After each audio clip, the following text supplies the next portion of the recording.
Hello, and welcome to Two Front War, a bi-weekly podcast that covers the Yankees and Giants 2024 season. I'm Andrew, and Hi, with I'm me, as Liam. always, is... There he is.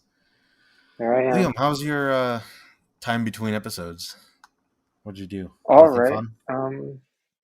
I was at a photo shoot today, hence our late recording. But Yeah. pretty good. I went to the Florida Film Festival. I Okay. saw some pretty good flicks. I ended the day with a stoner comedy called Rats. It's Was it not good? for everyone.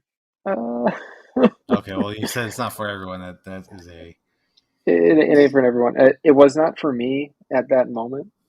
Mhm. I was sober the entire time. In fact, comedically, Oh, I had like 2 cups of water that's while great. like everyone else was just kind of like blazed around me. I'll say this story here because I've been told not to put it on my letterboxd because there's so the little reviews.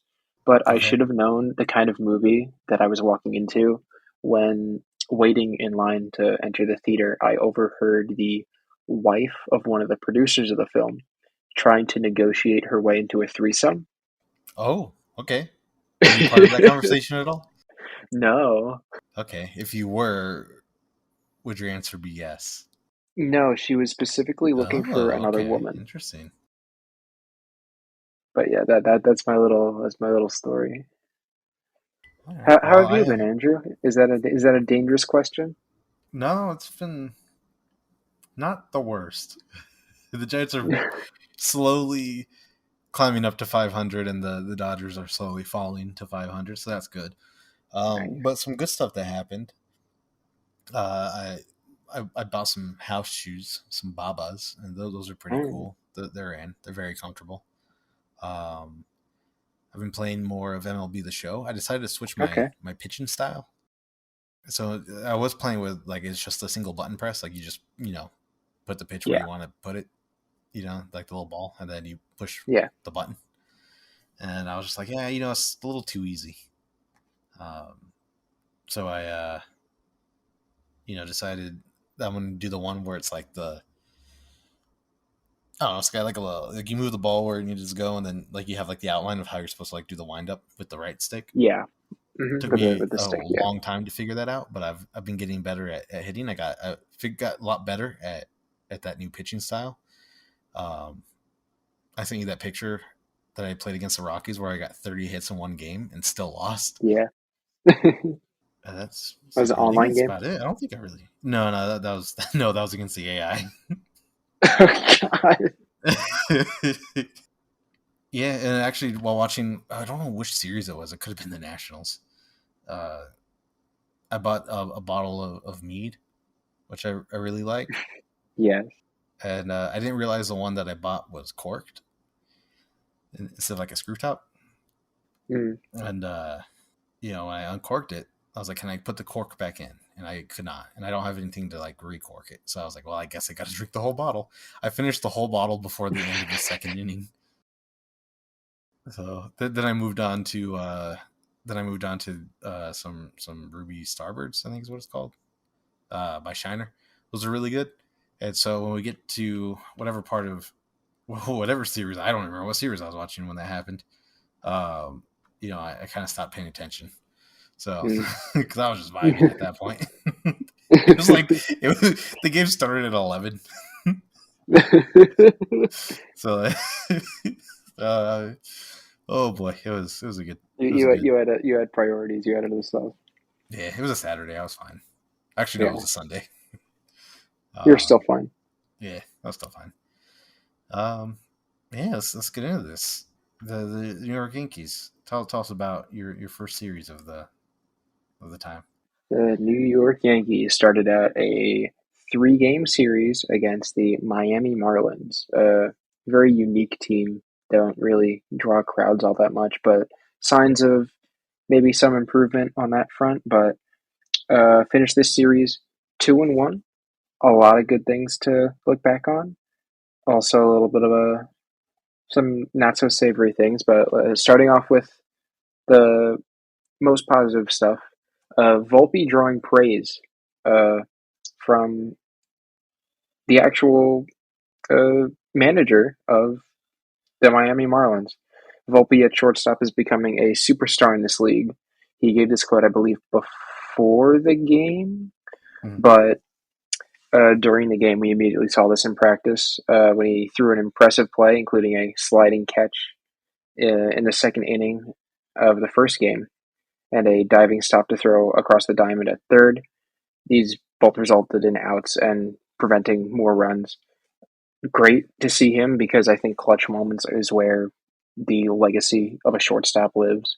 Mhm. Uh, I probably brought this up previous, but everyone likes to dog on Jeter for his less than savory defensive stats at the position when he did what he had to do on at the plate, and he has more than enough clutch plays and iconic moments that make up his highlight reel that he was easily a shoe in for the Hall of Fame. I think people were really like holding that against him on why he got in first ballot. But if Volpe keeps, boosting this highlight reel, maybe if his defensive stats take a hit, he'll still find himself comfortably in this lineup time after time if he decides to stay with the Yankees.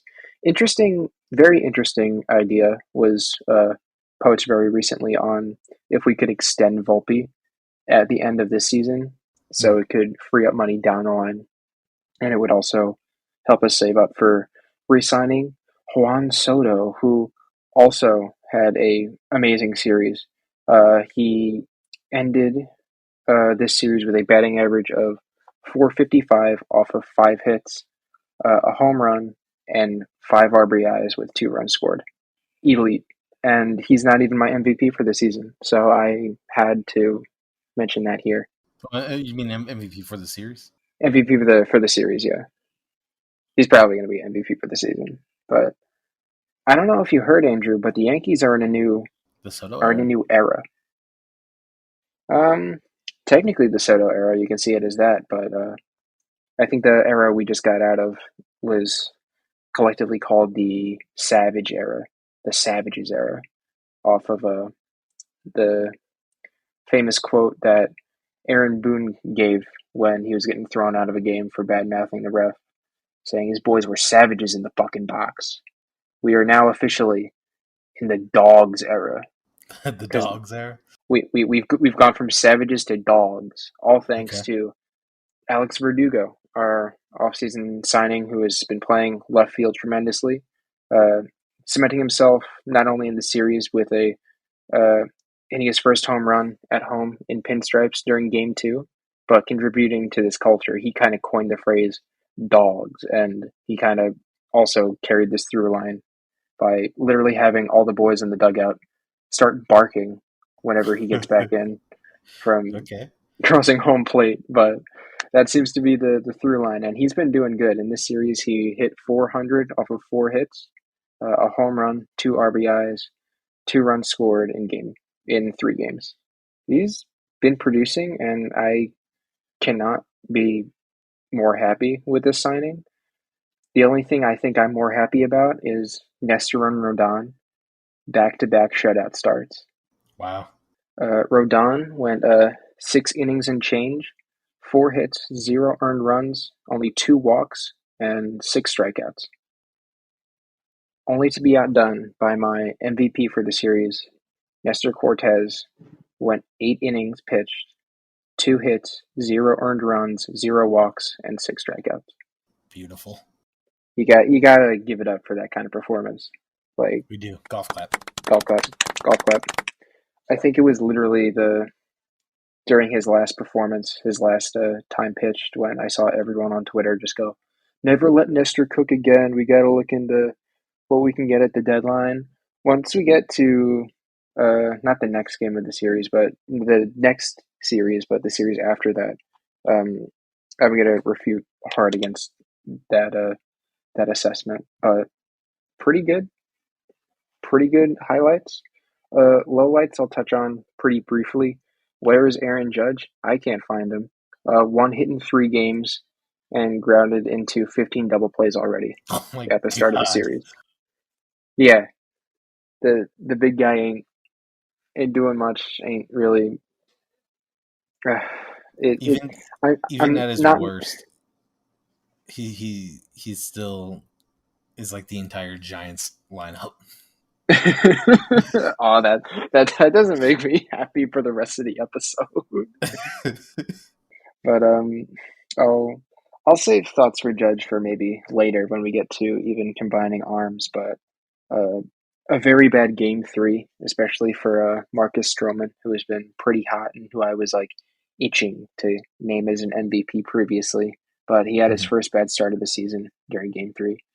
Uh, Only Stanton really came into the clutch that game too with a home run, and he also had a home and I believe a home run robbery in game two off of errors. Errors was also, I think, something touched on briefly by the Mhm. fan base because this went back to Stroman's line, but they were just like miscues, I believe, Mhm. from the the officials throughout Oh Yankees games. I think people have been seeing of yeah, errors being turned into not errors, then they become like hits against the pitcher. yeah. I think that Okay, was so especially seen during this game. you guys were versus Miami, so you guys were the visiting team. No, you guys were Yes, the home team. we were the home team. Um, oh, that's interesting because typically the whoever's doing like the stuff for errors, the base score, uh, they they tend to give benefit to the home team. So that's very interesting that they decided to change it. They took errors away, and then they gave so they gave hits to Stroman or runs to Stroman. Yeah, they gave a hit to Stroman when it should have been an infield error on Anthony Rizzo. That was Mm, the moment I saw specifically. At the, okay. I believe, uh, as of recording, the Yankees are third in most errors in the league. Don't quote me on that. I will look into this matter further for next episode. Maybe there's a little narrative I can exploit for our viewers. Maybe we can, crunch some numbers here, but that's where we're looking at. And to finish things out for this first series, I'm going to name my LVP. These valuable players going to Gleyber Torres, who batted nothing. Oh Over 12 no. at bat, over 12 at bats, with Ooh. 3 strikeouts and only 2 walks. Oh my god. Bro batted Well, at least he nothing. got some walks. hang up your head, hang your head well on that at night, bro. He can work the count. Yeah. And to just touch on this briefly, I've heard some talks, some rumblings of Glaber potentially being traded since this is his contract year at the deadline for maybe a better piece. He has more walks and he's getting on base more than I think people are willing to admit, but there's a convincing case for that to be made maybe later in the season. I'll probably form my opinion when we reach mid-May, maybe just barely touching June. But now it's time to start. Maybe seeing what's wrong with some guys, maybe holding them back for some extra chats because I don't think if you're going to be playing all 3 games, you bat nothing with 3 strikeouts. It's not the best look. But that's my front. How are you feeling, Andrew, with your first series of the episode? Well, the Giants currently, as of this recording, stand 10-13. So we are making our way into the Up into the up into the stand. stands, or up to 500 rather.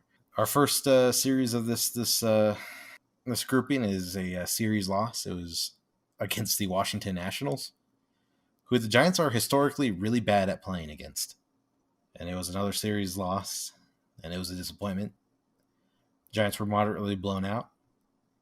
Their hitting in game one was not great, only 6 hits compared to the Nats' 10. But the Nats were able to turn 8 of those hits into runs, and the Giants were only able to convert 1.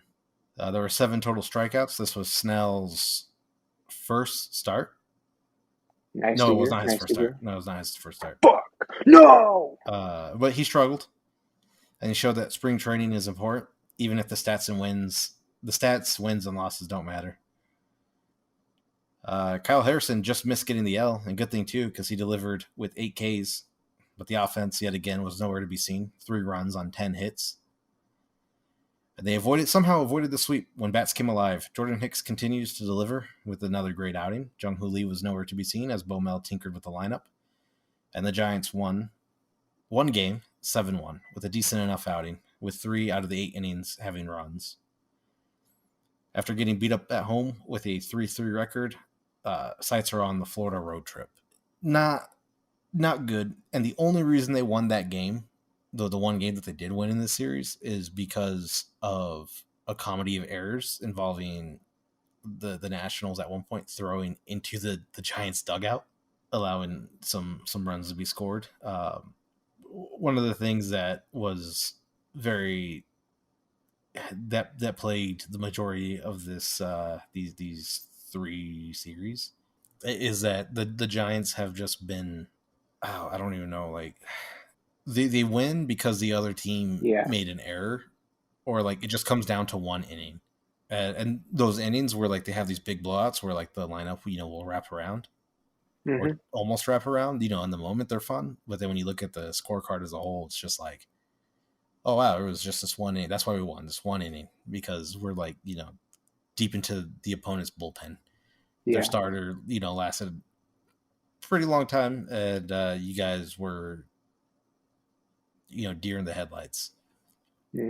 MVP for this Nationals game or National Series, I would give it to Kyle Harrison, because he was able to deliver despite not getting any run support. He gave up a home run after a killer outing. That didn't even deter him. The LVP will be just the entire Giants offense. All of them? All of them, all 9 of them. There is not a single dude that really sticks out. No bright spot. Just like no bright spots. It's the Nationals. This was supposed to be after getting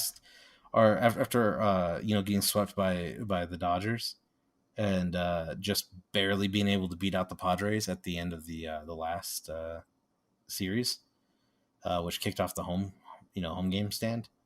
It was very disappointing. I was hoping that they could come out of this and take. They don't have to sweep the Nats, but 2-1.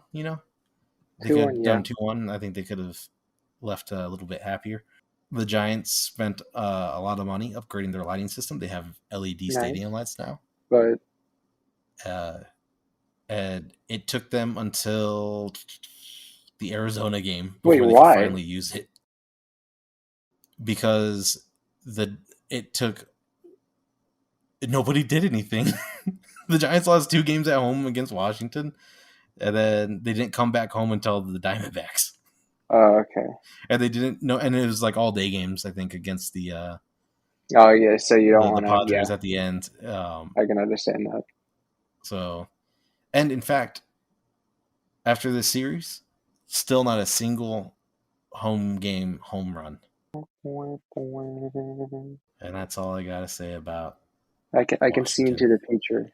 Oh, I do want to say, I do want to say about Washington, though. I do like, I think it was their manager who had just a piece of printer paper printed on, taped to the bullpen on the inside, and it just in really big text and bolded, it said, "I don't care how fast you throw." You broke up a little bit there. I just really like that. Yeah. Oh, did I? So the in their bullpen in big text was a piece of printer paper that said, "I don't care how fast you throw a ball for." That's a nice philosophy. It is a very good philosophy.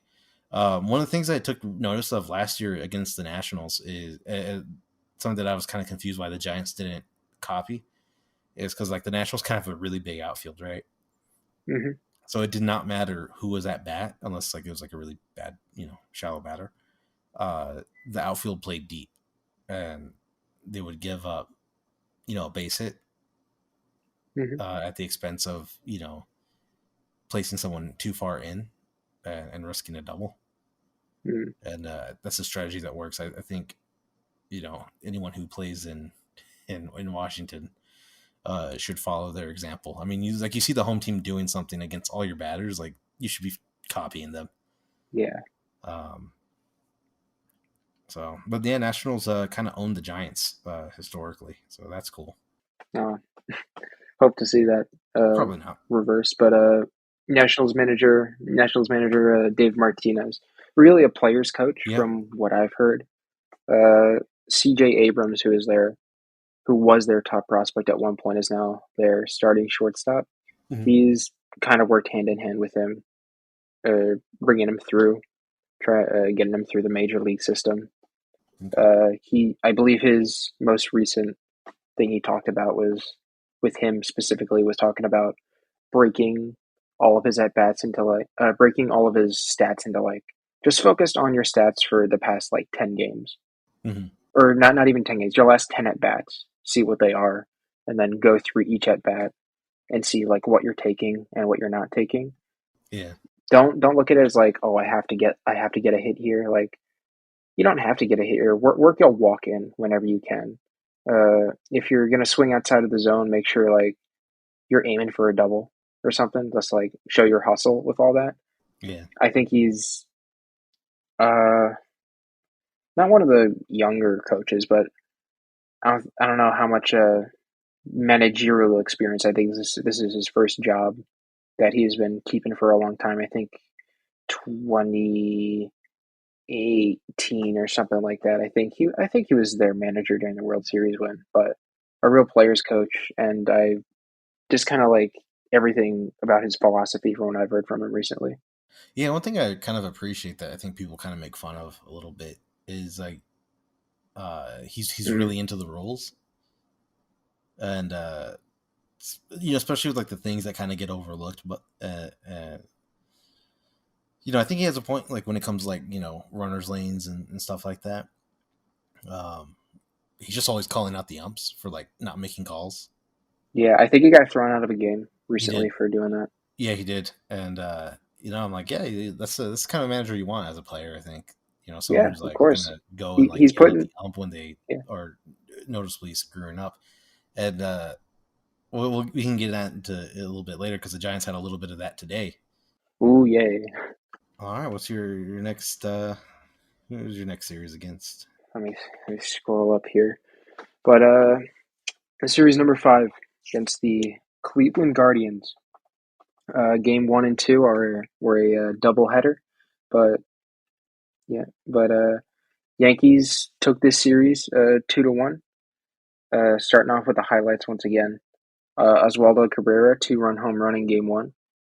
This guy keeps getting hits. I literally never seen him not hit, except for the times that he doesn't hit. But the real breakout star was in game 2 because I don't know who starter Cody Poteet was, but he stood and delivered with 6 innings pitched, 6 hits, which here and there about, but only one earned run and 4 Ks. Not a bad split for uh Oh, for doubleheader games that the Yankees both won. yeah, and the fact that this guy came out of nowhere. Cameron, This is I his didn't. debut. This was his debut, I believe. I Okay, that is wasn't. not a bad. That's not bad at all. 6 hits over Yeah, 6 innings. especially when you have Luis Gill and Clark Schmidt, and you kind of want to know what you have with Luis Gill. But Mhm. bring in this guy, bring 5 more of him in if you want to. Just a bunch of fresh guys in the organization. That'd be great. Uh, Staples of the team came to help out in a pretty contentious game 3 that was real back and forth. Judge, Soto, Volpe, Trevino a little bit, and I'll talk about Trevino later. Okay. But won the doubleheader games. Great to see. My MVP, I'm putting out there. Uh, I had some thoughts about him previous that I might now want to throw into the dustbin of time. But Anthony Volpe, my MVP, Okay. batting Well, if we continue 417. continuing making you eat your words. What words? I don't recall those words. Giant fire behind me while I burn all my words. But Volpe hitting 417 off of 5 hits, 2 RBIs and 3 runs. That's uh, undeniable kind of face of the franchise type energy. I think if I were to make a current uh, Yankees Mount Rushmore with the faces, it would have to be Judge, Soto, and then Volpe, and then maybe Cabrera, maybe Verdugo. Still just testing the waters with those two, but either of them would be good. But to get immediately into the lowlights, uh, John Birdie, who was brought in to fill in for DJ LeMahieu as he got hurt right when the season was about to start, is also No. going on the IL. Oh no. Kevin Smith was added. The director? He got yeah, Wow. he's playing. If he made the stoner comedy that I watched at the Florida Film Festival, it would have been so much better. But he's going to the IL after the first game of the doubleheader. Just kind of sad to see. I believe he's like a more veteran style player who's kind of like been around and seen things. What was his injury? Yeah, he's going on the 10-day IL with a left groin strain. Okay, the groin. Okay, nothing. Hopefully too serious. I mean, I wouldn't want to pull my I groin, wouldn't. I wouldn't either. But but for a man of his age, I that think might be that might be deadly. I'd rather take a He might have to groin retire. injury over a shoulder or elbow Well, yeah, but as a if also pitcher. my balls pop out, you know. Well, you gotta take one for the team sometimes, you know.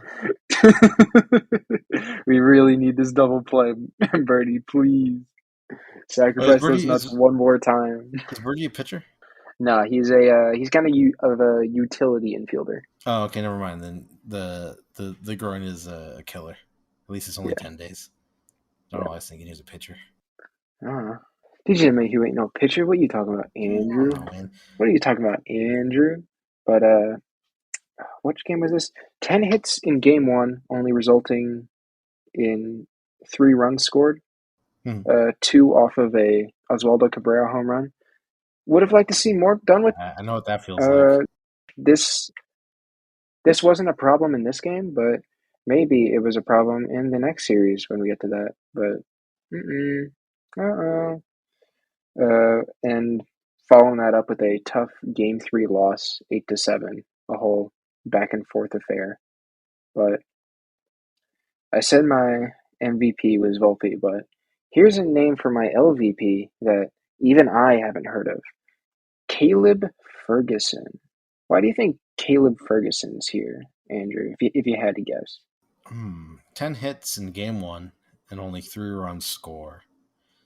I'm gonna say Mr. Ferguson here. Well, okay. First, is he a pitcher or is he like Mr. what's Caleb his Ferguson is a pitcher. position? He's a pitcher. Okay, shoot.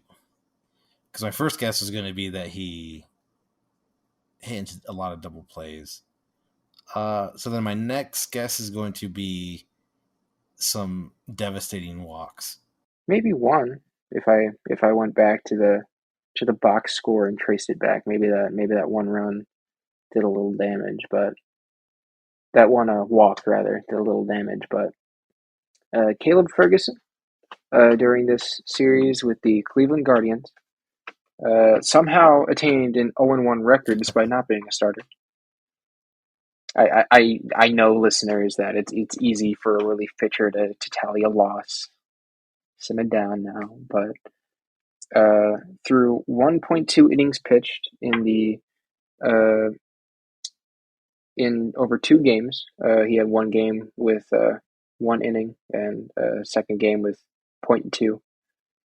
He's managed to attain a 10.8 ERA against the Guardians with only one strikeout and hammering in 2 hits and 2 runs.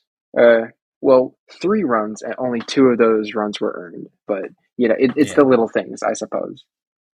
Not what you want to see in crucial games like this, and his ending stat line was not the best, and I kind of had to point of pin a loss on someone, and I wasn't ready to do so on a heavy offensive outing. So, Mr. Caleb Ferguson, he's unfortunately, no you have made Cody the list. Poteet. No Cody Poteet. He could never. Okay. We can go on to the Giants How are series in how are the Tampa. Giants?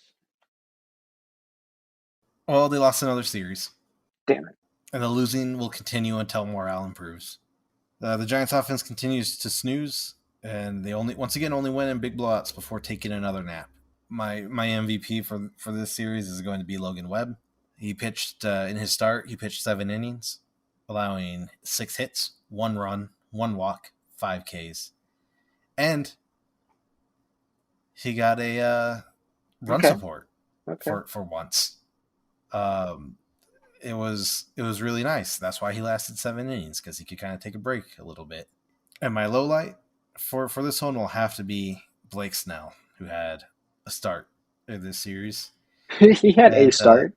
yeah, Snell has always been a slow starter, and unfortunately, with him missing all of spring training and he himself not feeling that AAA and simulated games has been enough, the Hmm. Cy Young winner will unfortunately be a soft spot in the rotation for what looks to be the first half at a minimum. I believe he ended his ERA after this game was reached 11, which is not what No. you were hoping to see after a great season. I'm surprised he did not. He's still with Scott Boras, you know. Oh, is he still a Scott? I just imagine that every big Scott Boris agent of the I think the big four of the offseason have just kind of like Yeah, I think dropped him. Snell. If I think it's either two dudes are still with him, or I think Snell might be the only one. Um, I know it was Montgomery who definitely yeah, Snell dropped actually him. faced off against him. I don't know if it was in this series. I think it was in the Arizona series. It's rough. If the Giants continue as they are, I think the most backhanded thing you can say is all the dudes with opt outs will not be opting out. There are some shenanigans going on. There's in the Tampa game a lot of defensive confusion. Balls getting hit towards a shifted shortstop, and for some reason Matt Chapman running in front of them. And now what could have been a close call at first base is now a safe. So like there's just like there's like weird stuff going on in this series. I don't know. Matt Chapman was like a little too defensive. But like once again, another series. This is another series loss. Like what is there to say? The Giants are not doing great. Yeah, you gotta win series in order to climb Yeah, the ladder. You can't really snatch a game here or there at the very tail end or right in the middle. Well, you know, there's really there's really not much to say. Like it's another series lost. to touch on the other team, maybe just a little bit. What do you think did more damage to the Giants? Would it be the Rays' bats or their pitching? They're pitching. Their pitching. Um, they're pitching for sure. The Giants lost 1-2. Go to the 13th. The Giants won that one 11-2. That one was like a better outing because the Giants' second, third, and eighth innings were the ones that went scoreless. Then you go to April 14th, was their last game. The Giants lost 4-9. The Giants only got 1 run in the first, sixth, seventh, and ninth innings. Mm, Yeah, look at their box for this last game. The Giants had 10 hits, 1 home run. When they're not hitting,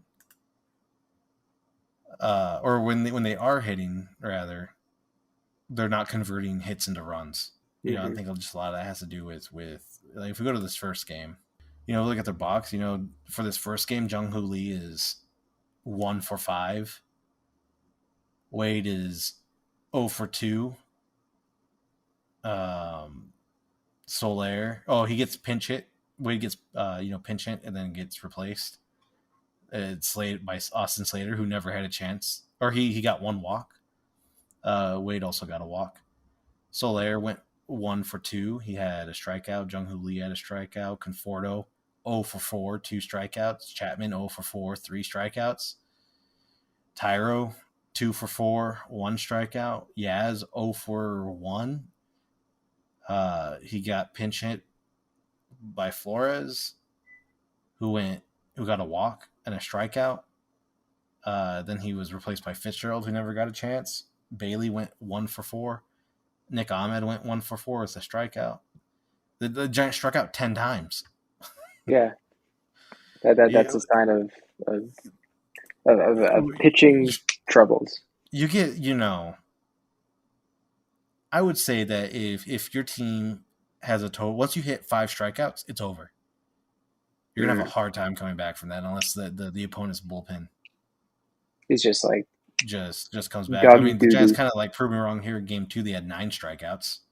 And the Giants as a whole went 13 for 39, and on their last game, they went 10 for 36, 9 strikeouts. A lot of strikeouts.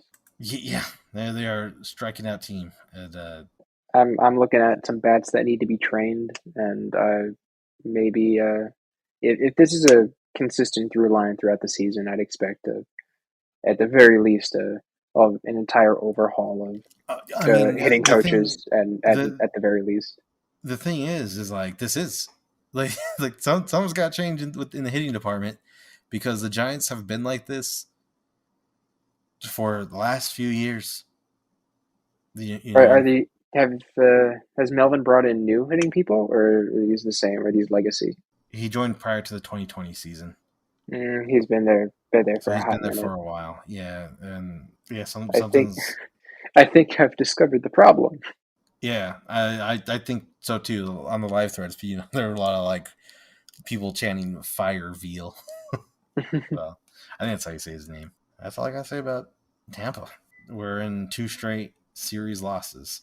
Oh, I'll touch on Tampa when I eventually touch on Tampa being in division rivals and all, but I brought up troubles against pitching because that was the problem with my Yanks for at least one of these games during our 3 game series with Toronto. And before I start talking about this series was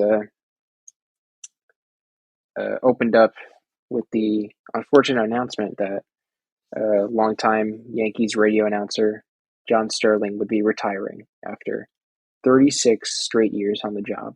Yeah, I heard about that, and you know the I heard that from listening to I believe Baseball Today with Chris Rose and Trevor Plouffe, and I believe it was is the reason the way Chris Rose put it was that is because he said that he no longer finds joy coming to the ballpark. Mm, that's hard to hear. You know, That is. But maybe it has to do more with just how long he's been doing it than it's how the long as he's team. been doing it, and like age. There Yeah, was some speculation beforehand that he was stepping down for health reasons, but age, health reason or not, definitely plays a factor of just he's been going to the same place for he he's been the Yankees announcer for 36 years straight, but he's been a broadcaster for I think like 60 something, bordering on 70. And it's just like yeah, you get tired of just going into work and it's a all the long time. season. And it's a long season. Sure, you get the off season off, like the rest of the players, and you have your love for baseball, but it's just dragging yourself to the ballpark, to this booth that you can find yourself to for all that time, and then you got to travel for whatever reason. Maybe you're not doing like away broadcasts, but it's it's demanding, and he done it for so long. It's sad to see him go, but I hope he thoroughly enjoys his retirement. And if I'm able to use the words of the man himself, I'm happy to say that for this series, the Yankees lose. Oh, okay. Uh, Well, first series loss. It first series loss of the season. I take Uh, 6 series, so that's if not you bad. you're 5-1 Not on your series, so not bad at all. not bad. Not bad whatsoever. Would have liked for it to be in someone else's house. I don't like Tampa at all, but if we could have put this off for one more series, I would have liked to, just to keep the look off of Vlad Guerrero Jr.'s face. Shh. To touch on the highlights, Oswaldo keeps getting hits. I've never seen him not hit, except for the times where he doesn't hit, but he's getting his hits. To give a little Jose Trevino update, he at the time of recording, he's currently on a 6 game win streak that I believe started with this series. So Ooh. I'm I'm happy to see that.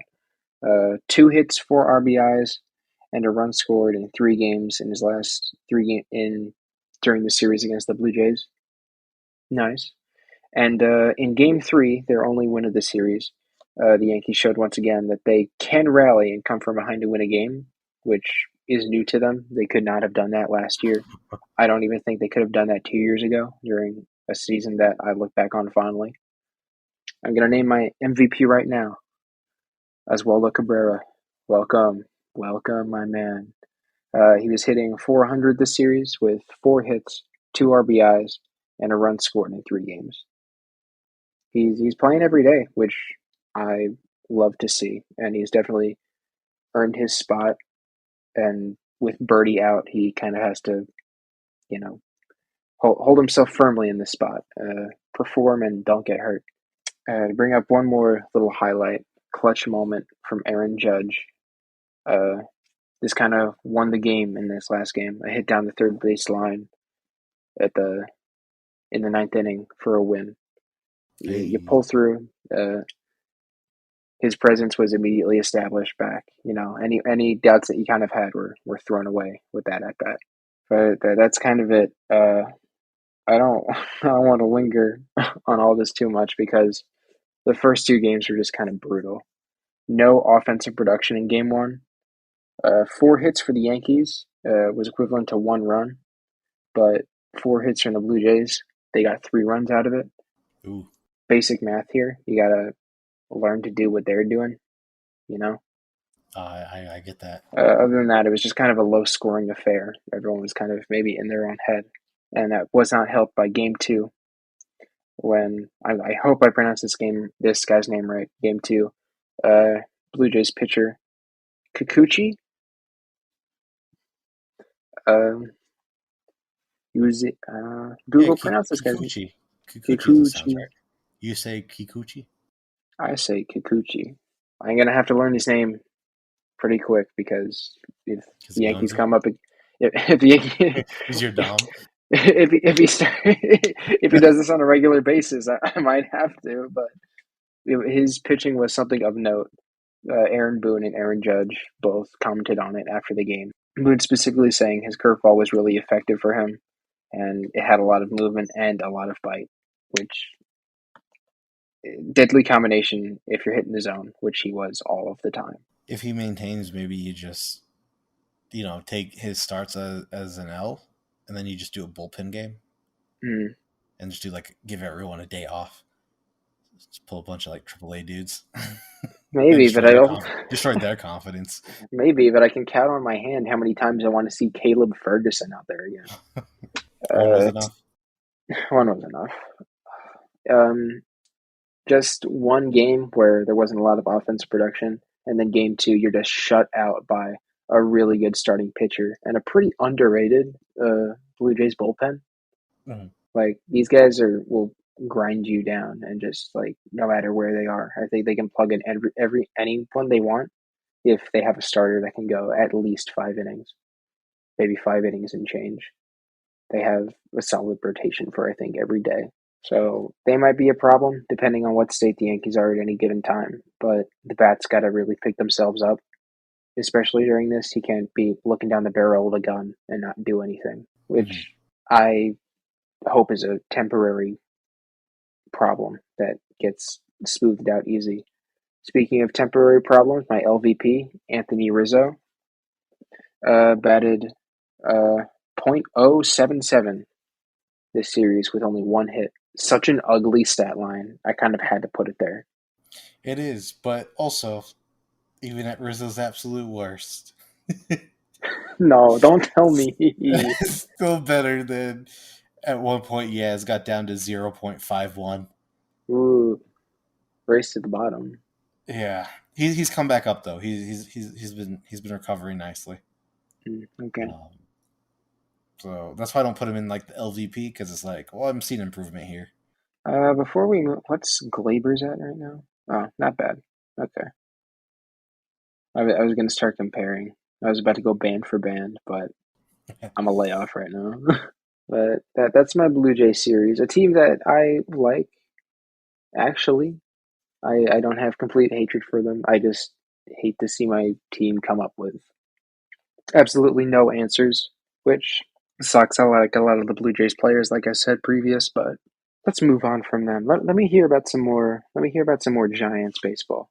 All right, Giants baseball with our sixth series of the season. It was at Miami, and the Giants won. They won the series 2-1. Let's go. Let's go. You kind of Let's need that. go. The Giants won their first series in this time frame that this episode covers, and it was at this point I realized that of all the wins up to here, I have not been very satisfying after the moment. As I said, the previous game, the Giants have unproductive innings and unproductive outs, and then they come out of nowhere late in the game, and the whole lineup will get hit and runs. This is the only inning where the majority of runs happen. If it is not enough, then they will lose. Fun little. You probably saw this as probably mostly, you know, everyone who listens. There was a interesting moment where Skip Schumacher, manager of the Marlins, Oh, this was blew a his game he came out. Yeah. blew his top off and got ejected. Um, and in the moment, I was just like, oh, he's big mad, Yeah. and then telling him like, shut up. Laz made his decision, get over it. hmm Uh, but like even Melvin at the end during the post game was like, yeah, we probably should have been penalized a ball. Uh, uh, so I mean, like even the then, one like thing of even then, like what a penalty! Like you're losing your shit and you get thrown out over a ball. He actually, he really wanted that ball. yeah, against Camilo Doval, yes, definitely. Because if he got his way, the count should have been 2-0. But anyway, so to give kind of context, the cameras cut to the bullpen, and I believe it's Taylor Rogers in the bullpen. He's the only one in the bullpen, and the whoever the relief pitcher was at the time is going to get pulled. Melvin sticks up his right hand, which I guess indicates to the umps that he wants a righty, and the bullpen sends out a lefty, who is the only guy in the bullpen. Rogers gets about halfway to the through the outfield before the umps stop him, and he's confused. And he takes the walk of shame back to the bullpen, just holding his glove in his hand. And so holding then the camera was like, "Wait, who are they supposed to bring in?" And then they cut to Camilo in the bullpen, not even knowing that he was called in. I guess he just thought that he was, gonna uh, just stretch, right? hmm Which is kind of weird because it's like the ninth inning, and so he's just like kind of like whatever, right? And through some rule chicanery, uh, the only time that you're the relief pitcher is not penalized for leaving the bullpen is as long as they genuinely didn't know that they were called out, right? hmm So the 2-minute warm up starts as soon as they leave the bullpen when they hit the warning track. Um, so they're trying to figure out like what happened because Taylor comes out. Uh, Bob Melvin is like, "No, I wanted the righty," and he holds up his right hand. I wanted the righty. Looks like it was just some miscommunication. Yeah. Um, so they sent up Taylor to warm up, but he wasn't warmed up, so Duvall had to get some warm up in. So Duvall comes out, and Duvall beats Duvall. He just kind of meanders. So, Skip runs out, starts yelling at Laz, like, it should be a ball, it should be a ball, he messed up, blah, blah, blah, right? And Laz is like, I'll take care of it, blah, blah, blah. And meanwhile, the whole time, the clock's not starting, right? Yeah. And so Duvall is just like on the mound, Skip's yelling, and he's just throwing warm-up pitches. Because Camilo is tranquilo. And so he's just throwing. And maybe he's right. Maybe it should have been a ball for the delay, right? Yeah. Well, the 30-second, once 30 seconds hits, the relief pitcher is not allowed to throw any more pitches. But Camilo is notorious for just doing it anyway, Yeah. and Laz lets him. I kind of understand where Laz is coming from because it's just like if it's a genuine mistake, there's some like conspiracy theories that it was just some big ruse. I don't know what the Giants get out of not having their closer warm up, but They hey Andrew, hey. they really want to win this game in the middle of April. Okay, Yeah, they I they guess really so. want I guess it. so. Like I just don't understand. Like the whole It's conspiracy crucial to doesn't their make. plan. Yeah, the conspiracy doesn't make any sense on its face because it's like so they went through all this trouble to warm up the closer who should have been warming up anyway. Like unless the conspiracy theory is that when they realized that Duvall was not warmed up, they try to get him. But like the thing is like no, like you would just Taylor's not bad. You just let him pitch, get 2 outs, and then Duvall come in for the last out. Maybe if you wanted to bring in Duvall, I think Taylor could have done it. He's competent. Um, I just don't understand what the whole conspiracy is supposed to be.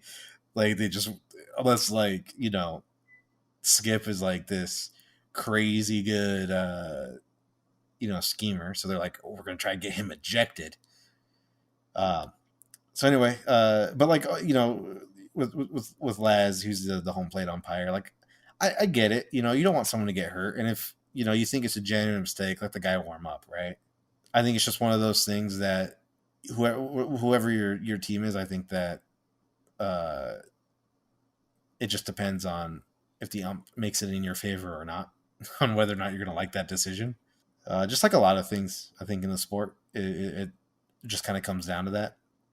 Um, except for this last game against the Diamondbacks, but we'll get to that. Uh, anyway, Duvall got the save. Skip go. Skip bats for the count. He comes running out, yelling at Laz. He starts yelling after he gets ejected. He tells Laz that he's better than that. You're And better than like what's so funny is like I don't know. My guess is that like Skip wants to stay a manager, so he's probably going to go somewhere else. This is the Marlins decided not to extend him, and this this. is Ooh, his last season with the Marlins. So like there are a lot of people making fun of him. Like, okay, I don't know why he's going so hard. One, it's April. Two, you're not even going to be with the team next year. yeah. So uh, He's another player's coach. He's shown that he has confidence in his guys above all else, which is when you're getting through the hiring process is something that a lot of GMs, a lot of team owners want to see. yeah. Um, highlights Keaton Wynn because Wynn got his first win and he deserved it because he had no run support from the top half and he held strong for 6 innings. If I go over to his start, Keaton Wynn 6 innings pitched, 4 hits, 1 run, 1 earned run, 1 walk, 4 strikeouts, and he gave up 1 home run. Kind of show you what the lineup went. You had no Jung Hoo Lee this game. You had Austin Slater, who went 0 for 3 with 2 strikeouts. Lamont Wade, pinch hit. He went 0 for 1. And then he got replaced by Yaz, who went 0 for 1. Then you got Flores, who went 0 for 4. Jung Lee is here. He went 2 for 4. 1 run, 1 strikeout. Soler went 2 for 3. 1 run, 1 walk. Chapman 1 for 4 with an RBI and a strikeout. As a whole, the Giants went. Oh boy, the Giants went 9 for 35 and somehow still won. Don't question it. Don't question it. Just take it. Yeah, just okay. Like I know, win's a win, but like Run, 9 for Andrew. Run. 35 compared to the Marlins 6 for Run, 30. Andrew. Run. Yeah, okay. Well, whatever. We got the win. Keaton got the win. Low lights, LVP, Jorge Soler. I read him off because, like a certain someone in the next series, Soler decided that he wanted to show off to his old team. Ooh. And if the Marlins had any fans watching, they'd say, we lucked out there. Even his home run felt as empty as Lone Depot Park with the lack of hits he brought to the table. Well, final Yankee series of the episode. Um, I'm happy to say it's not another series loss against the Tampa Bay Rays. I got revenge. We got revenge for you here, Andrew. Uh, Yay. took the series 2-1. Getting to the highlights, Soto makes a play to Rob, a hit in right field, bottom of the third, versus Palacios. It's 2-1 Yanks.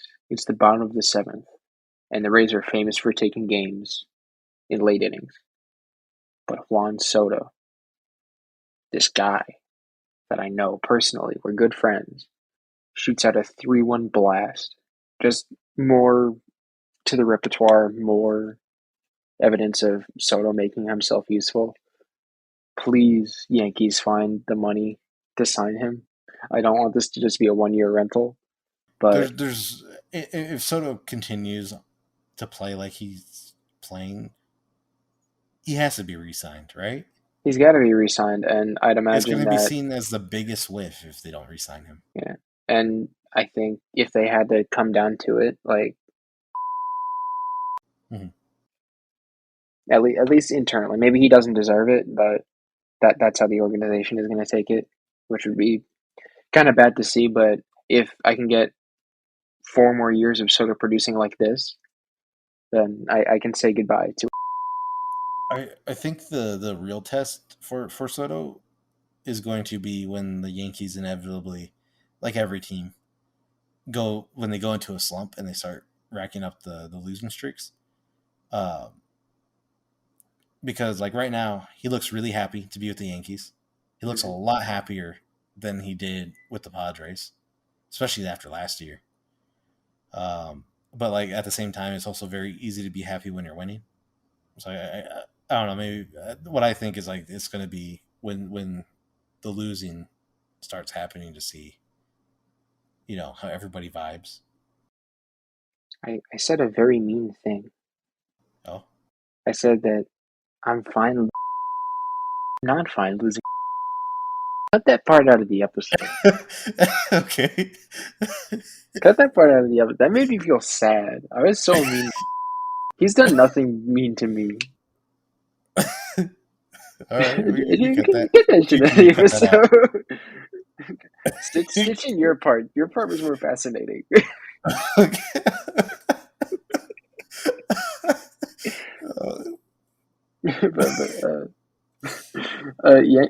Former Yankee though, former Yankee Ben Wortvet on the Rays. He was traded there to get John Birdie, and well, that you know how that turned out. But both Ben Wortvet and Yandy Diaz singled to set the stage for Randy Arozarena. Oh no. The shallow pop up to center field. Judge went leaping for a catch but couldn't secure the ball. And then you're like, oh, Oh come no. on, dude. Like, he's You're the so guy that big makes and these. tall. He's so big and tall, and he makes these kind of plays. Um, Maybe some of the struggling that a lot of fans are attributing to him is coming from going to a much more demanding position in center field. But I don't know. Maybe just a grace period. Maybe it's just a kink that's got to be worked out. But things can be moved. Things can be arranged. Yeah, don't forget we're still very early into the season. Yeah.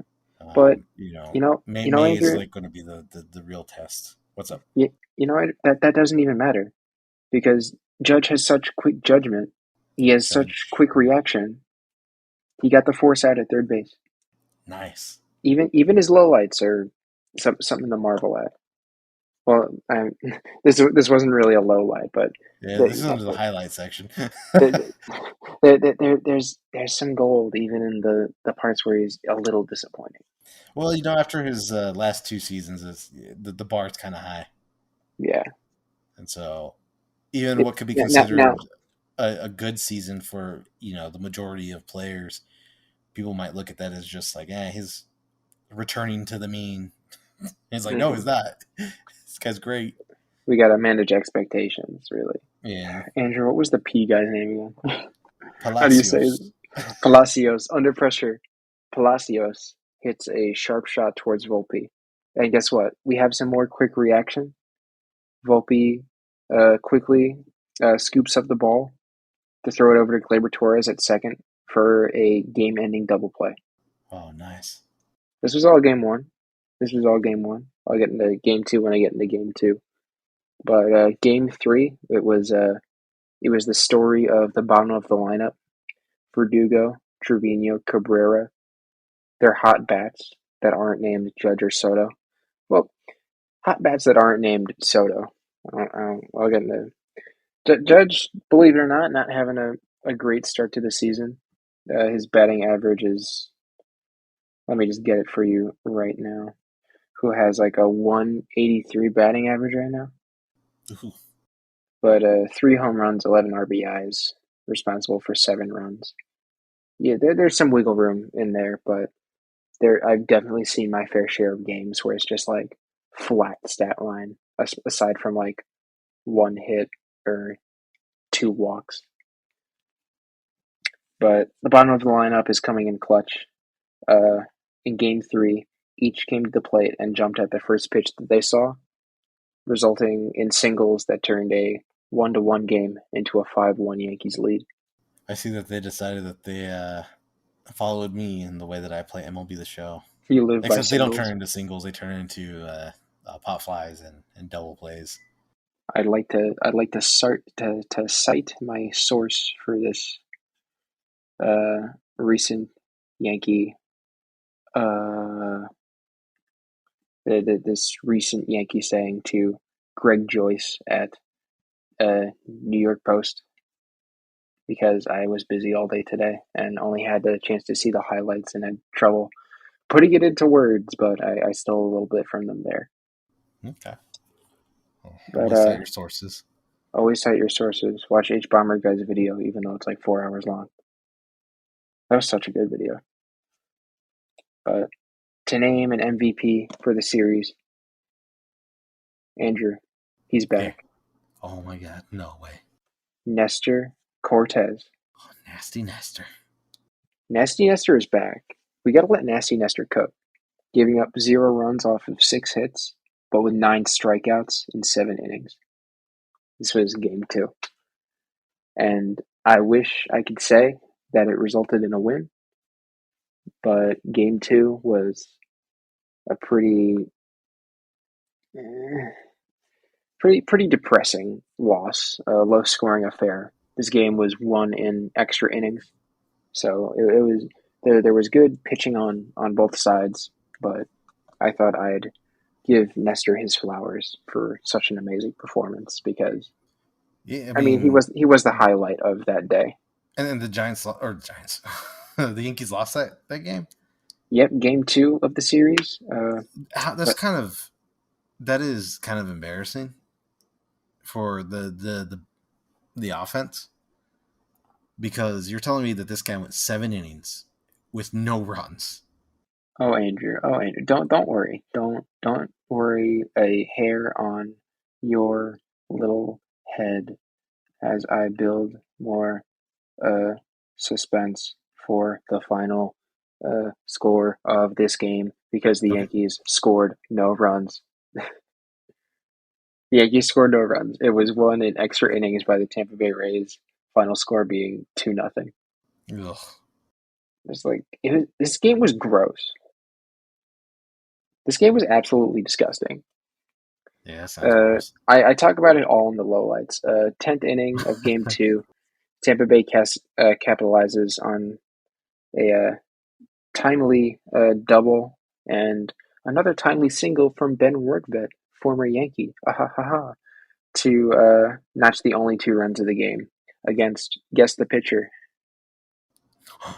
Caleb Ferguson. You got it. You've been Oh paying my attention. God. You remember stuff from earlier in the episode. I nearly gave him No, LVP for that alone. you probably should have. Probably should have. But game two is just such a slow and painful death. You can hit all you want. I think the Yankees had uh, a considerable amount of good hits. How many hits did they have in this game? They had A few. they had 4 hits in this game. So some nice players got some nice hits, some nice stats that you can look back at. But no one wants hits if you can't turn them into runs, and the Yankees did not turn them into runs. A shorthanded Yankees bullpen is just not what you want at all. A shorthanded bullpen anywhere is not what you want, but you're getting into the 10th inning. Like you're not built for the 10th inning. I think I said this in the last episode, but the Yankees are known for getting more out of less. But the less was immediately shown when you reached the 10th inning, and the less showed in Game Three when they almost lost Game Three. When I think it was Dennis Santana. He gave up like 3 runs in the eighth inning, which is like Ooh. not when you want to do that. And the game kind of had they pulled within a run, so everyone started sweating, but they ended up winning that last game of the series. But I don't know. It's pretty early in the season to make calls on like the stuff relief pitchers specifically have, but I already don't have some favorites when it comes to Mr. Santana, but definitely Mr. Ferguson, and now coming back for his second LVP, Ian Hamilton, giving up 2 runs off of 3 hits with 1 walk in only 1 inning pitched. Oh no. But positives for the most part, Yankees record is currently 15-7. The only thing that I'm kind of sweating about right now is the Orioles, which Hmm. gonna have to start worrying about them soon when it comes to series being played, but they're only half a game back of first. Oh, we cap this off with the Series 7 against Arizona at home. And the series is split 2-2. A split series to the 2023 World Series runner-ups that had everything. Soler's the first Giant to get a home run game, or a home game home run. Jung Lee gets his first Oracle Park homer. Patrick Bailey was one hop away from completing the cycle, on his bobblehead day no less. The Giants got blown out 17-1. Wilmer Flores got molested, and the series ended with quiet bats and a controversial foul tip that led. Check your Instagram DMs. Check your Instagram DMs. The series ends with quiet bets, a controversial foul tip call that led to the ejection of Giants manager Bob Melvin, the third base coach Matt Williams, Bailey arguing with the ump, Yaz arguing with the ump, Kruk and Kipe trashing the ump, and even radio broadcaster John Miller poking fun at the ump's atrocious and inconsistent zone. Did you take a look at that thing I sent? Yeah, that guy. Well, hold on, let me get It this was guy's Cattell last name. Marte, Wilmer Marte Flores on third. definitely felt up his nether region there. Yeah, it's Give him a little nice tap. Flores is just standing there. Wilmer's just standing there, not reacting, one way or the other. Marte is just grabbing his man boob, and then right before NBC cuts, he goes down and starts playing with his cup, with Wilmer's cup. Oh my god, The caption is wild! Aroldis Chapman moment. Yeah. Oh no. So game one has Webb dominating the game. He pitched 7 innings, had 5 Ks, and the bullpen did their thing, and the Giants kept it to a 1-run lead for Webb's entire outing. To give you this idea, the Giants Webb stayed in for 7 full innings. The Giants scored 1 run in the third. And the second Webb was out, they scored 4 runs. I don't know what it is about Webb and not getting any run support, but that's a little bit funny. Minus his outing in Tampa. The Giants went 3 for 29. Oh, sorry, that's the Arizona went 3 for 29. Giants went 8 for 31 and had a total of 4 strikeouts. Corbin Carroll, really fast in center field. He robbed a lot of would-be hits. Thankfully, he's in an offensive slump. Game 2 was Snell's 4th start, and it was a struggle. He was not hitting the zone, and the ump was not giving him any help. And he only lasted 4.2 innings, and it'll be interesting to see if he sticks with Boris or not. Probably not. Game 3 was truly wonderful, though, because Jung Lee got his first Oracle homer. The offense was hot. Kyle Harrison had a hot start with 5 Ks, but giving up 3 runs and 6 hits and only lasting 4 innings. The Giants only had 4 scoreless innings and came out on top 7-4, and Game 4 was a mess. Jordan Hicks hit 2 batters back-to-back and got himself into bad situations. So, how many runs do you think he gave up in his 5 innings? Let me take a look here. Jordan Hicks. He gave up only 1 hit, 1 run, and 1 earned run. That's what you like to see. That's what I like to see. So he gave up 1 run, 5 innings. So that was extremely lucky. The star of the game, though, of this last game, was the home plate umpire, Stu Gear Water, who had a zone that morphed more than Beast Boy ever has. And while a stricter zone with Hicks was understandable, at first, after two D-backs got hit back to back, by the time it was a bullpen's turn to throw, they were stolen. None more than Nick Avila.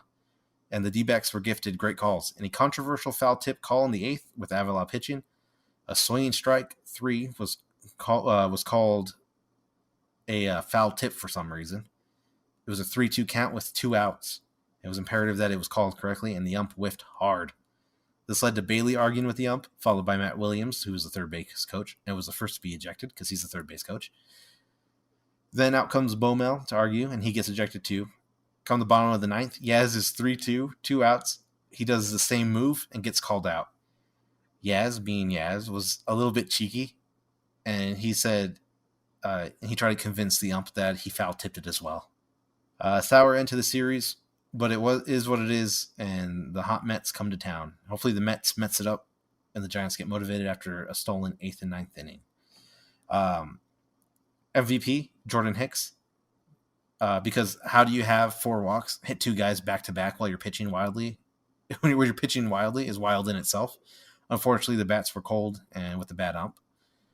Thanks be to Eric Miller for taking the L today, though. Love you, Eric. Also, MVP, Pat Bailey. It was his bobblehead day. He got a single, 2 doubles, a home run, and that second double was almost a triple, and he was actually heading towards third. Unfortunately, it took a bad hop, and I say bad hop, but it took a bad hop and went into the stands, and it was rolled in infield double, not infield double, a double, Ground rule double. Ground rule double, yes. So he almost hit for the cycle. Pretty cool. Aaron Judge had a bobblehead day. How'd that go? I imagine the Yankees perpetually have Aaron Judge bobblehead day. Well, so I wouldn't know. He had bobblehead day, and it ended with him getting booed. Oh, that was that day. Yeah. That's what the AP reported on. I don't understand this. I don't get booing him of all people. Like, I get that offensively he's kind of like nowhere to be found right now, but has the guy not earned like a slow start? No, because every season's a new season. You start fresh. Maybe he shouldn't have broken the home run record. Maybe he signed with the Giants. People will be like, yeah, that makes sense. He's with the Giants. He's in the unfriendly hitter park, like whatever. But lowlights, Nick Ahmed, shortstop. Because like Soler before him, Nick Ahmed seemed to feel burnt by the D-backs and wished to show them what they missed out on. Turns out they missed out on a less than thrilling shortstop. He felt like he had something to prove, and in the end, he just looked silly. Nick, they took Jock. They're clowns. Oh, Jock jocked it up as well. It was beautiful to see. A lot of strike, being struck out, double plays, being thrown out at first. You love to see it. And that's all she wrote about the Arizona series. I will say that Soler got his first home run, and we got to see the light show a little bit. But I believe that was the game where the Giants lost 17-1. So it may be better to forget. Yeah, it'd be better to forget that one. So now it's time for some combined arms. We got to combine some more arms.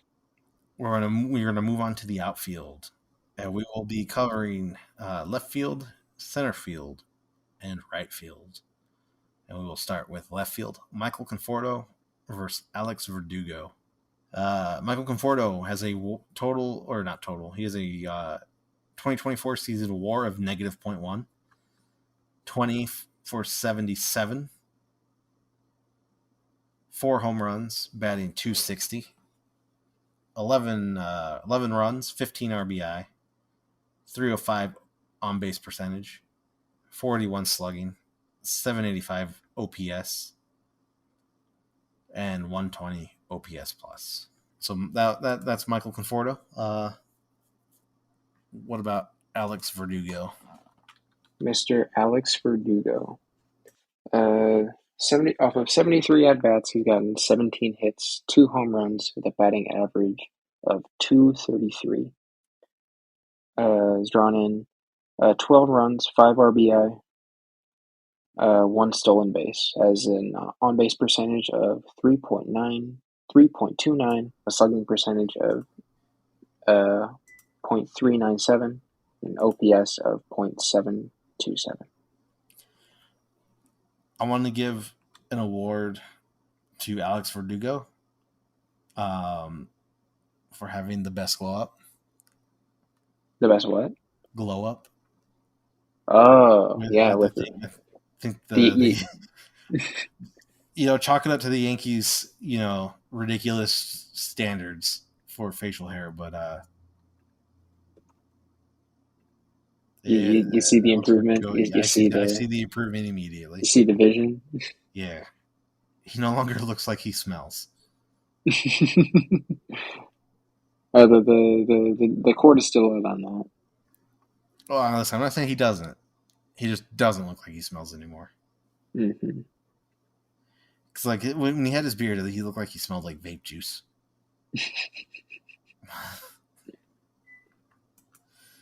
Michael Conforto had a hot start. I mean, he hit a grand slam. Mm-hmm. I think he's the first Giant to hit a home run, first Giant to get a grand slam. Currently has only 4 home runs. My vote is going to be for Michael Conforto. Your vote's going to be What is your defense of Verdugo? My defense of one Mr. Alex Verdugo. If we were to look at his last 5 games in a complete vacuum, he's averaging 368. Off of 19 at bats, 7 hits is drawn in, 4 runs, 2 of which RBI, and is only striking out twice. Okay. I think that is admirable, but I think he's also fulfilled such a wonderful need for a team lacking a left fielder whatsoever. This is a new experience for me, so I may come across a bit biased, but I've heard out your reasoning as well. So, do we want to reveal on a count of 3 once again? Okay. Oh, I will say 15 RBIs for Michael Conforto. All right, we'll do this on 3. 1, 2, 3. Conforto. Conforto. I was about to say his full name, but then you just said Conforto. Sorry. We'll do full names. Oh boy, this is going to be a tough one. Really? It's going to be a tough one. Jung Lee versus Aaron Judge. And if I'm not mistaken here, is it Aaron Judge? They put Aaron Judge in center field? Or you want to put him in center field? He is center field. Crazy. I do not like that he's in center field. Center field, that's him. He's a right fielder. All right, Jung Lee, 0.4 WAR, 24 for 83, 2 home runs, 289 batting average, 12 runs, 7 RBI, 2 stolen bases, 0.330 OBP, 0.398 slugging, 727 OPS, 106 OPS plus. I don't know. He's a great clubhouse guy, for one. He had an awesome start. I hate the fact that he's going against Aaron Judge. I hate this. Oh, he's a good clubhouse guy, as if Aaron Judge isn't like the best clubhouse guy. All right. I don't know why you're sweating about this. I don't know why either. I don't know. It's because it's Aaron Judge. Aaron Judge is a cutie, and so is Jung. Oh, Aaron Judge's 3 home runs compared to Jung Lee's 2. Ooh. Yeah, still early in the season. It's so early in the season. Yes. I think a benefit that Jung Lee has is that he is Korean, and Korean baseball players have a tendency to struggle. And he's not struggling all that bad. Um, I mean, 289 batting average as a leadoff hitter. Uh, Not bad. you know, as a rookie in the MLB, where every pitcher is the first time he's playing against a pitcher. Uh, yeah, I mean he's a really consistent single guy. Um, Hmm. some of the teams have kind of like scattered him out a little bit, but he's been able to get past that. If you see his home run at Oracle, I don't know how he pulled that off.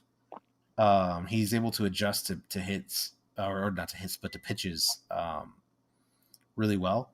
Uh, he hit a single and did like a little leap. Hmm. Don't know how he got on base, but he did a little leap he's a softballer. Uh, I don't know when you think of the Koreans and how they tend to struggle here. Sometimes even going back to Korea. Um, he's definitely showing his I think his staying power. He has an opt out after 4 years. I hope that he's a forever Giant.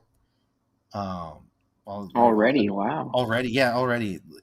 He's I don't know. He just brings something new to the to the Giants. When I think of center fielders, it's like him and Austin Slater. Um, and out of those two, I like Austin Slater. But and Austin, it's going to sound crazy, but like Austin Slater is currently the I think he's the longest tenured Giant right now. Now Mm. that Brandon Crawford's gone, and I think I Interesting world prefer we live Lee. in. I think I prefer Lee in his position. Okay. All right, all right, all Over right. the veteran. Um,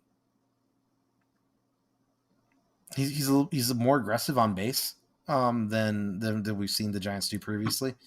Um, hilarious, funny enough, he got his very first hit in the major leagues, and then he immediately got picked off. Has not made that mistake again. Um, but with the Giants and with Melvin, you know, uh, putting an emphasis on being aggressive, um, which means more attempts at stealing bases. Even though the Giants this year had a very slow start on stealing bases, and Jung Lee does at times get uh, you know thrown out trying to steal second. I enjoy the attempts. Hmm. And what do you just say about the one and only Aaron Judge?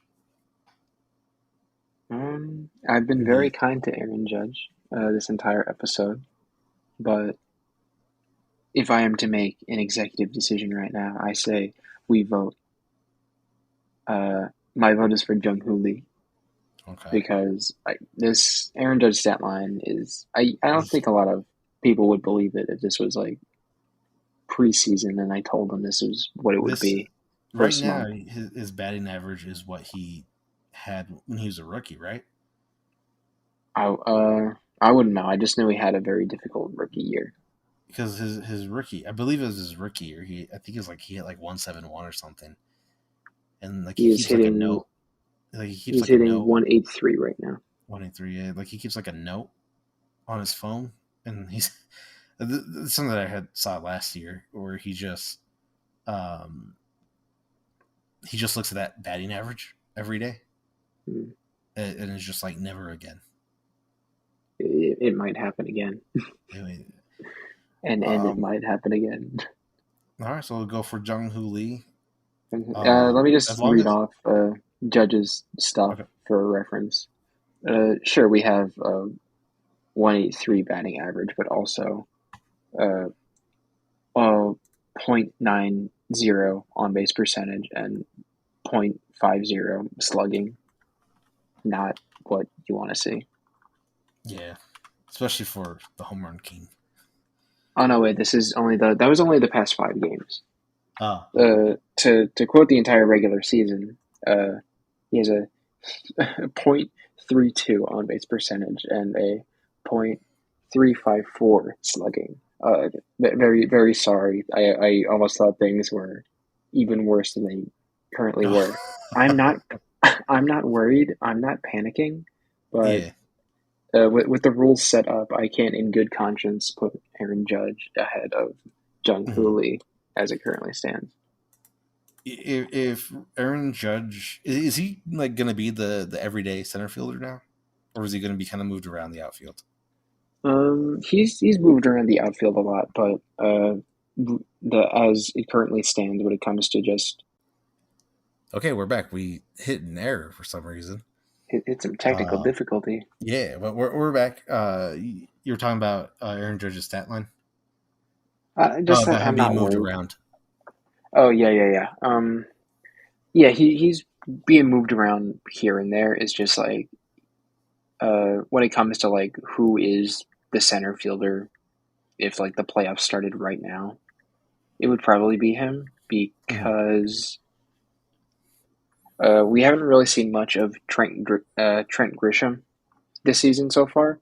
He's the only other person logically who could fit another outfield position, but we want to keep Soto in right field just because it's less demanding.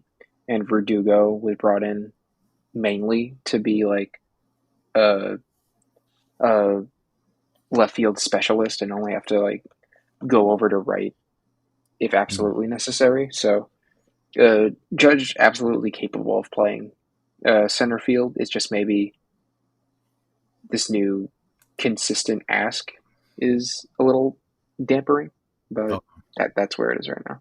okay. Um, so we'll go Jung Hoo Lee. I think that there's going to be a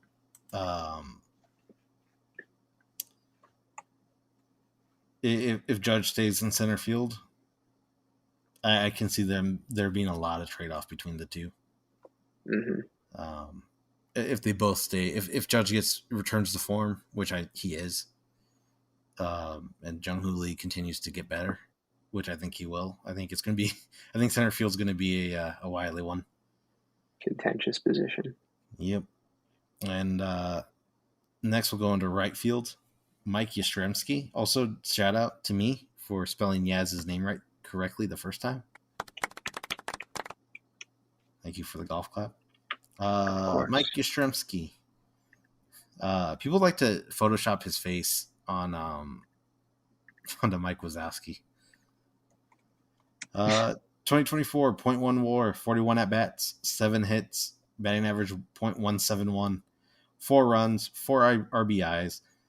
With somebody who's hitting 171, one thing you might find surprising is his on base percentage is 26, 261.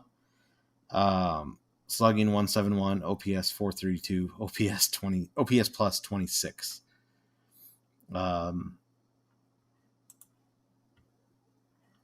Yes, rough start. Rough start. Like I said earlier in the episode, he dropped down to a point 0.051, I think, batting. I think it was 0.051 batting average. He is slowly coming back up. Considering his struggles, 7 for 41, 4 runs, 4 RBIs, and an on base percentage of 261, which I think is higher than what you would think somebody with a 171 batting average would be. Hmm. Now let's see who's this. This Soto. John Yeah, it's John Soto. Soto. Yeah, John Soto. who I don't know. is he rookie? I don't know. He might have been like a single A call up or something, but he's hitting a 337 right now. Got 5 home runs, 20 RBI. Responsible for 14 runs. Yeah, that's pretty good.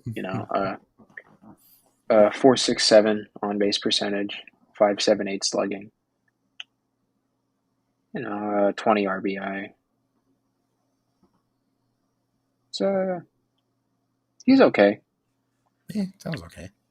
Do you want to put him over Mike Yastrzemski? Uh, I mean, just like with your previous one, I gotta do that one and just be like it's Juan Soto.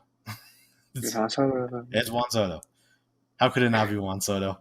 Bigger than that. Even if Yaz was, you know, what he was doing like in the 107 win game or win season, it'd still be close. Mm-hmm. So yeah, one Soto. I think if Yaz continues to improve, I think right field's going to remain Soto, but might get a little bit close. Which I don't like to see, but it might get close. Uh, I've said I like Mike. I've said this before, but the game is the game. I hope he picks it up though. Yeah, I think he is. He's getting better. He did miss a few games early on in the season, but yeah, he'll come back. Yaz is far from. Well, as much as I can say about the as much as I complain about the teams hitting, I like them all. They're all. We got a good group here, and it's just going to be a matter of just time and getting better. I think. Mm-hmm. Some people, getting used to new positions. We haven't got into him yet, but Lamont Wade last year was first baseman, and he's still the first baseman, but sometimes he's a right fielder. Typically, when there's Matt Chapman in the game and Wilmer Flores also in the game, they put Wilmer at first, Chapman at third, and then if Yaz isn't playing, then Wade in right field. So there's some moving going around. But I'm liking this team. Mm-hmm. All right, I think that'll do it for this episode. All right, we're out of here. I'm good then. Good night, everybody. Night. I'm sleepy. That's me sleeping.